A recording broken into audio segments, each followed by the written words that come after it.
रवी राणाकडून कडक नोट घेऊन चोट्टाले का तुझी बायको चोट्टी तू चोट्टा शानपणा मारायचं नाही बोलायचं नाही.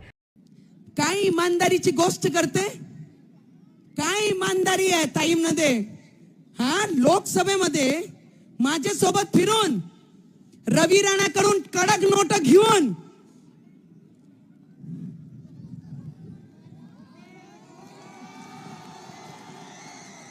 धीरज बरोबर आहे ना. अरे रक्ताचे आंसू काढण्याचं काम या ताईनी केलं होतं. काय इमानदारीची गोष्ट करते, काय राहुल गांधीची गोष्ट करते, काय सोनिया गांधीची गोष्ट करते. अरे तुला तुझे पक्षाप्रती इमानदारी नाहीये. तू काय म्हणते की समर्थन कोणाचं घेतलं आणि गेली कोणासोबत. त्यांना माझा प्रश्न आहे, माझ्यासोबत माझे लोकसभामध्ये फिरल्या, रवीजीकडनं पैसे घेतले आणि प्रचार दुसऱ्याचा केला. तुम्ही काय इमानदारीची गोष्ट करत आहे.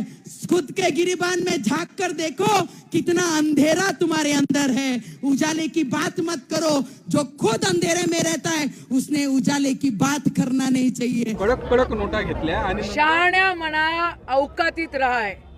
माझ्या बापानी आणि आमच्या घराण्यांनी इथं जमिनी देण्याचं काम केलेलं आहे, घेण्याचं नाही. आणि आजही इलेक्शन आलं तर मला एखादं एकर वावर विकावं लागतं. ही फॅक्ट आहे.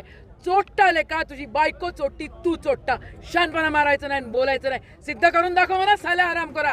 राजकारण सोडून देऊ. उगाच काहीतरी फालतूगिरी नाही असं नाही सहन होत. आणि काही बोलायचं नाही फालतूगिरी उगाच.